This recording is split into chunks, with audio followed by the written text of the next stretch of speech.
धनंजय मुंडे यांचा खास माणूस असलेल्या वाल्मिक कराडवरती मान्य न्यायालयानं आज आरोप निश्चिती केलेली आहे। कट रचून संगनमतानं ह्या वाल्मिक कराडनी संतोष भैया देशमुख यांची हाल हाल करून हत्या करण्यामध्ये त्याची भूमिका निभावलेली आहे।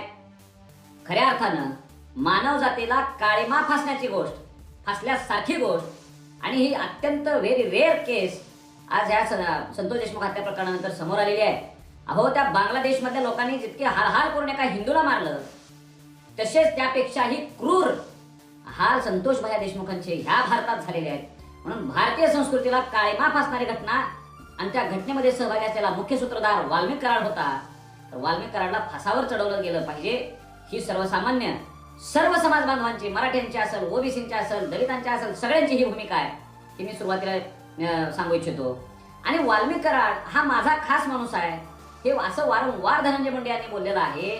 धनंजय मुंडे यांना काही दिवसापूर्वी परळीतल्या त्या ऑफिसमध्ये गेल्यावर वाल्मिक कराडांची अशी आठवण आली आणि ते त्यांनी तसं जाहीर व्यक्तही केलं की आज आपला माणूस असायला पाहिजे होता। मला एक सांगा, म्हणजे याचा अर्थ वाल्मिक कराड हा धनंजय मुंडे यांच्याच इशाऱ्यावरून सगळ्या गोष्टी करत होता, ही गोष्ट सिद्ध व्हायला गेली आहे।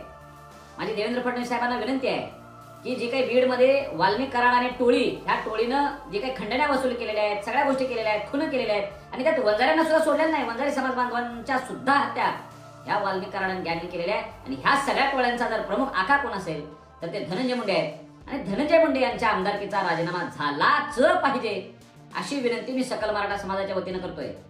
धनंजय मुंडे यांना वाल्मिक कराड आणि गँग जी आहे, ही जी टोळी आहे, ह्या टोळीचा प्रमुख आकार म्हणून